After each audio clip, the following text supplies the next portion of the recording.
এসেছে শরৎ, হিমের পরশ লেগেছে হাওয়ার পাড়ে। গুড মর্নিং ফ্রেন্ড, তনু মিক্সিং ব্লগে সকলকে স্বাগত।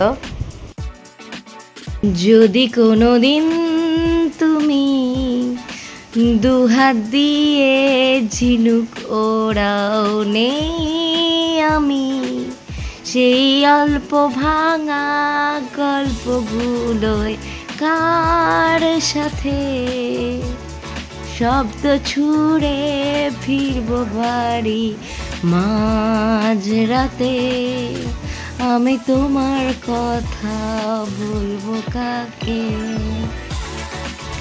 যাই হোক, আমার তো মন খারাপ করলে আমার শুধু মনে হয় যে আমি একটু গান শুনি। তো তনু মিক্সিং ব্লগে সকলকে স্বাগত। আশা করছি তোমরা সবাই খুব ভালো আছো। তো এই বছর আমরা মোটামুটি আছি, খুব যে ভালো আছি বলতে পারবো না। তোমাদের কিছুদিন আগেই বললাম আমার শ্বশুর শাশুড়ি মারা গেলেন, শ্বশুর আমার কাছেই মারা গেছেন। তো এই পুজোটা ঘিরে একটা তোমাদের গল্প বলি। এই পুজোটা ঘিরে একটা খুব সুন্দর উৎসাহ মানে আমার শ্বশুরের মধ্যে আর কি খুব কাজ করতেন। উনি ভাতৃসংঘ ক্লাব দুর্গা মন্দির আর কি শিউরিতে, উনি ওখানকার সেক্রেটারি ছিলেন। তো 2015-এ আমার বিয়ে হয়। তো 2015-এ যেহেতু আমার বিয়ে হয়, তো বিয়ের 3-4 মাস পরেই আমার মেয়ে পেটে আসে। তো আমি প্রথম বছর পুজোয় আমি বাপের বাড়িতেই ছিলাম, কিন্তু তারপরের বছর 2016 to 2024 পুজো পর্যন্ত আমি বাপের বাড়ি কলকাতার ভিটে মারাইনি। আমি শ্বশুর বাড়িতেই থাকতাম এবং আমার শ্বশুর ভাতৃসংঘ দুর্গা মন্দির ক্লাবের উনি সেক্রেটারি ছিলেন। তো ভালো বেশ হাসি মজা করে দিনগুলো কেটে যাচ্ছিলো একদিনকে। আর আমি ছোট থেকেই নাচ গান এগুলো আমি করতাম, নাটক টুকটাক আমি করতাম, ঠিক আছে। তো সেহেতু অ্যাঙ্কারিংও করতাম। আমাদের বাপের বাড়ির ওখানে আমার মায়েরা মহিলাবৃন্দরা সবাই মহিলারা মিলে পুজো করতো। তো সেখানে যেহেতু আমি অ্যাঙ্কারিং করতাম, তো সেহেতু আমি ওই আর কি ওই দুর্গা মন্দিরের মানে ওই শ্বশুরবাড়ির যে পুজোটা হয় সেই পুজোটাতেও আমাকে পাড়া থেকে বলে যে একটা মিটিং আছে 15ই আগস্টে, ওদিনকে আমার বার্থডে ছিল, তো আমাকে যাওয়ার জন্য। তো শ্বশুর শাশুড়ি দুজনেই বলে হ্যাঁ হ্যাঁ ও যাবে, বা কোনো আপনারা দায়িত্ব দিলেও সেই দায়িত্ব পালন করবে। তো বাবা আর আমি, বাবা তো বাবার দায়িত্ব থাকতো বাবার চাঁদা তোলা, বা আমরা কোনো ইভেন্ট অ্যারেঞ্জমেন্ট করতাম, সেই ইভেন্ট অ্যারেঞ্জমেন্টের গিফট কেনা, এগুলো পুজোর গোটাটা অর্গানাইজ আমার শ্বশুর করতেন, উনি মেন ছিলেন। তারপরে আমি ছিলাম ওখানকার কালচারাল সেক্রেটারি। আমি এই পুজো আসার প্রায় 1 মাস আগে থেকে আমাদের বাড়িতে বাচ্চাদের নাচের রিহার্সাল শুরু হয়ে যেত। আমি যদি বাপের বাড়ি চলে আসতাম তো আমার শ্বশুরকে বলতো যে হ্যাঁ গো তোমাদের বৌদি আসবে না, আমাদের নাচ তোলাবে না। তো আমি প্রত্যেককে সুন্দর করে নাচ তোলাতাম। আমার মেয়ে, আমার ননদের ছেলে, তখন ওরা খুব ছোট ছিল, তো ওদের বেশি বয়সের ডিফারেন্স না, অল্প বয়সেরই ডিফারেন্স। তো সেই আমরা কি করতাম, আমরা সেই নাচটা তোলাতাম, ঠিক আছে। তো প্রথম বছর পুজোতে আমার ননদ প্রেগনেন্ট ছিল, আমার এখনও মনে পড়ে। তো আমি অ্যাঙ্কারিংয়ের দায়িত্বটা গোটাটা আমার ওপর ছিল, আমি অ্যাঙ্কারিং করেছিলাম, ইভেন নাচও তুলিয়ে দিয়েছিলাম। তো আর আমার মেয়েটা তখন খুবই ছোট, মানে ওই ও হয়েছে মার্চে, আর অক্টোবরে পুজো 7-8 মাস এরকম, March April May June July August September October 7 মাস। তো 7 মাস বয়স। তো কি করেছিলাম তখন, আমার শ্বশুর শাশুড়ি আমার ননদ সবাই মিলে আমার মেয়েটাকে রেখেছিল, এবং আমি ওখানে মন্দিরে ওই আমার অ্যাঙ্কারিং শুরু। তো যেহেতু আমি ব্লগ করিনি তখন, যেহেতু ব্লগ ছিল না, সেহেতু সেই স্মৃতিগুলো আর মানে স্মৃতিগুলো আর মনে পড়লে খুব কষ্ট লাগে, মানে সেই স্মৃতিগুলো বলার নয় আর কি। আমার ওখানে একটা বন্ধু ছিল শম্পা বলে, আমরা সমস্তটা অ্যারেঞ্জমেন্ট করতাম, আমরা খুব মজা করতাম, ঠিক আছে। টোটাল পুজোটার অ্যাঙ্কারিংয়ের দায়িত্ব ছিল আমাদের ওপরে, হ্যাঁ। আমরা টোটালটা অ্যাঙ্কারিং করতাম, অ্যারেঞ্জমেন্ট করতাম, পুজোতে মানে সমস্ত কিছু করা আর কি আমরা করতাম। তো তারপর প্রত্যেকটা বছর, তারপরে পরের বছর তো আমার ননদের ছেলে হলো। তো আমার ননদ কী করতো, ওদের যে পাড়াতে পুজো হতো সেখানেও থাকতো না, তার কারণ ওখানে ওদের পাড়াতে অতটা সেরকম পুজো হতো না, যেহেতু ছোটো। তার মেয়েরা তো পুজোর সময় বাপের বাড়ি আসে, আমি এক্সেপশনাল যেতাম না, কেন আমাকে সবাই খুব ভালোবাসতো, এবং আমি যেহেতু একটা পুজো বাবার সঙ্গে এক হাতে হাত মিলিয়ে কাঁধে কাঁধ মিলিয়ে বাবার সাথে থাকার চেষ্টা করতাম দুর্গা মন্দিরে। বাবাই আমাকে প্রথম নিয়ে গেছিলো ওই মন্দিরে, ঠিক আছে। তো সেখানে মানে বলতে গেলে আমার গলাটা আর কি, গলার স্বর কেঁপে উঠছে, কিন্তু কিছু করার নেই, আজকে মানুষটা নেই। এত তাড়াতাড়ি যে মানুষটা থাকবে না সেটা আমি কখনোই ভাবতে পারিনি। তো যাই হোক, যেটা বলছিলাম, তো আমরা সেই মন্দিরে গিয়ে মানে আমি প্রত্যেক বছর আমি ওরকম করে অ্যাঙ্কারিং করতাম। আর বাবা কি করতো, যে তানিয়া তুমি খেয়ে যাও, খাবার নিয়ে দাঁড়িয়ে থাকতো সন্ধ্যাবেলা, আমাদের দাঁড়িয়ে থাকতো আর আমি রিহার্সাল করাতাম। তো সেই দিনগুলো কখনোই ভুলতে পারবো না। আগের বছর পর্যন্ত আমি ওনাদের কাছে গেছিলাম। তো যাই হোক, আমি দুর্গাপুরে পুজো হলেও আমি প্রত্যেকবার ওখানে যেতাম। তো যাই হোক, আমি এখন একটু স্নান করে নিচ্ছি।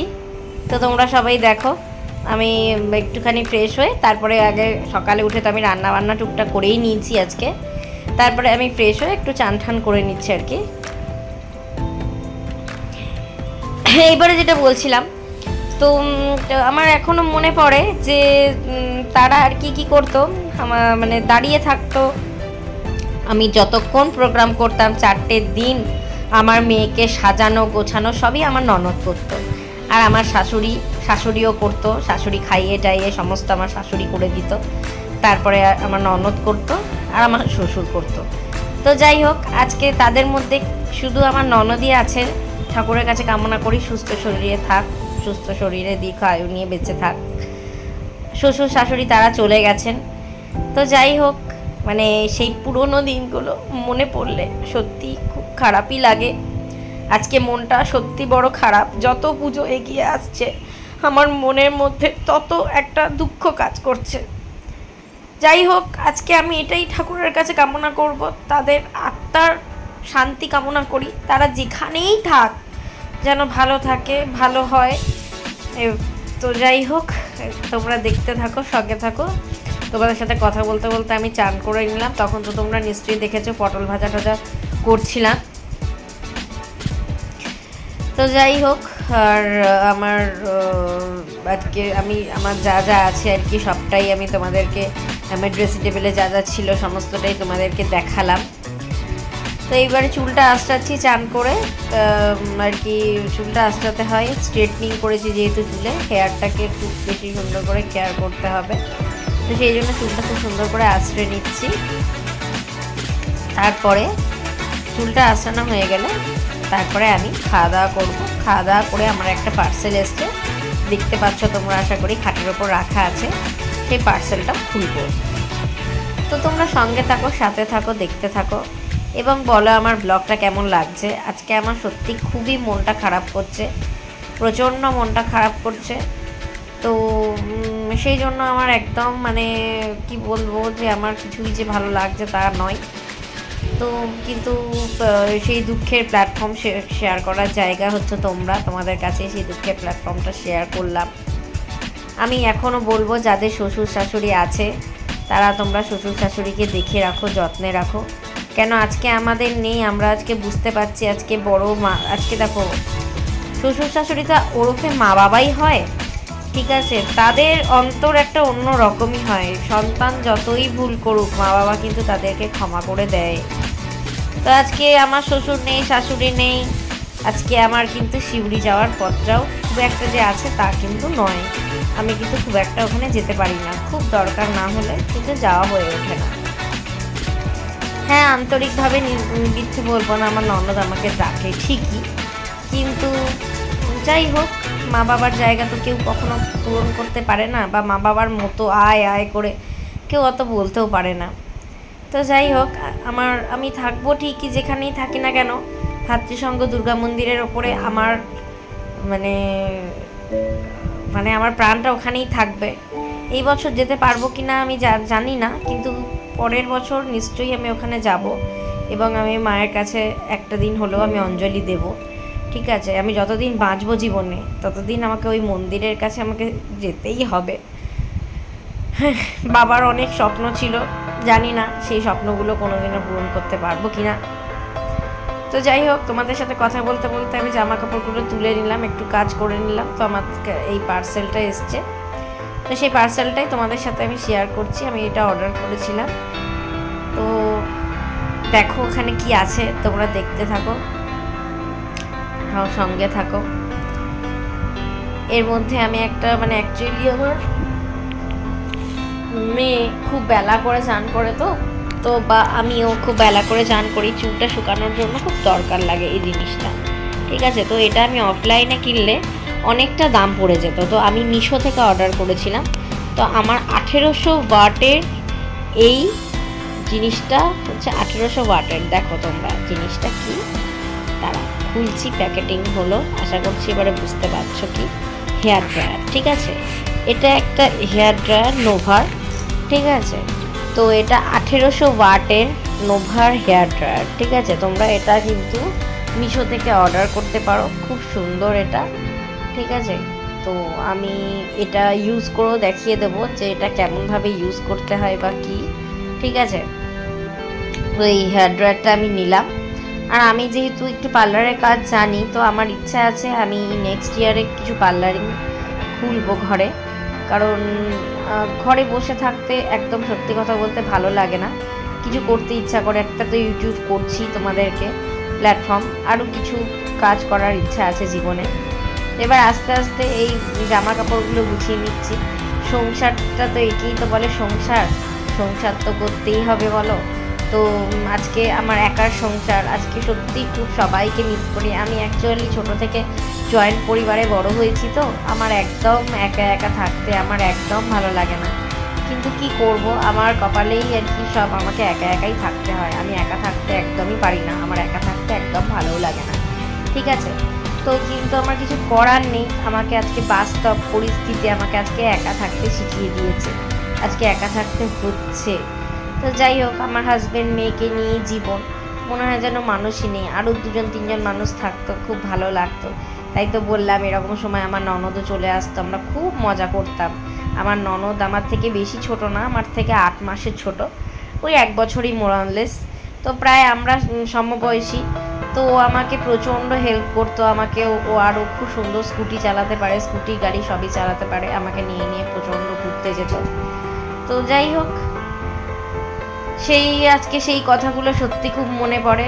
আর কি করা যাবে, আমি আশা করি তোমাদেরকে আগেও এগুলো দেখিয়েছি। আজকে মানে এই স্মৃতি মনে করলে আর কি সবার কথাই বলতে হয়, এই স্মৃতিতে সবাই জড়িয়ে আছে, খারাপ ভালো মন্দ দুঃখ কষ্ট রাগ সব মিলিয়েই মানুষ।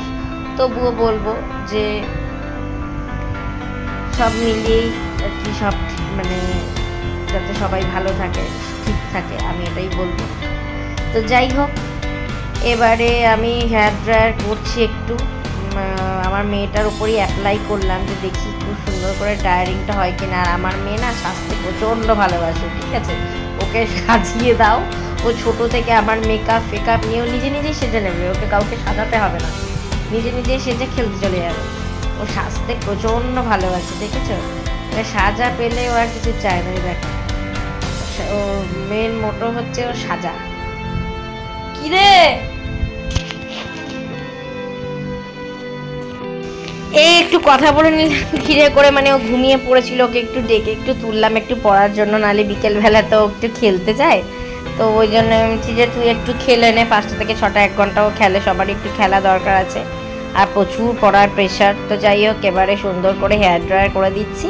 হেয়ার ড্রায়ার করে দেওয়ার পরে তারপরে দেখো আজকের মতো এই পর্যন্তই ব্লগ, ঠিক আছে। আবার পরের দিন আবার আসবো নতুন কোনো ব্লগ নিয়ে, নতুন রূপে তোমাদের সামনে আসবো।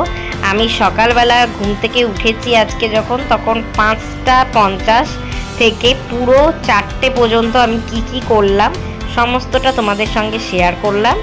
এরপরে আবার তোমাদের সাথে পরের দিন আবার নতুন কোনো ব্লগ নিয়ে আসবো। হ্যাঁ, রান্না শুধু পটল ভাজাটা শেয়ার করেছি, সকালে আমার বরকে আর কি ভাত করে দিয়েছি, ভাত তরকারি করে দিয়েছি, আর তারপরে একটা আলু ফুলকপি ভাজা রুটি ওকে দিয়ে দিয়েছি, তোমাদেরকে মুখেই বলে দিলাম, সেগুলো আর দেখাতে পারিনি। তো যাই হোক, এইবারে আজকের মতো টাটা, তোমরা ভালো থেকো, সুস্থ থেকো, এবং সবাই পুজো আসছে, শরীরের যত্ন নিও। আমি বলবো যে বাইরের তেল মশলা খাবার এগুলো একটু অ্যাভয়েড করারই চেষ্টা করো। তো যাই হোক, এখনকার জন্য টাটা, আবার আসবো পরে।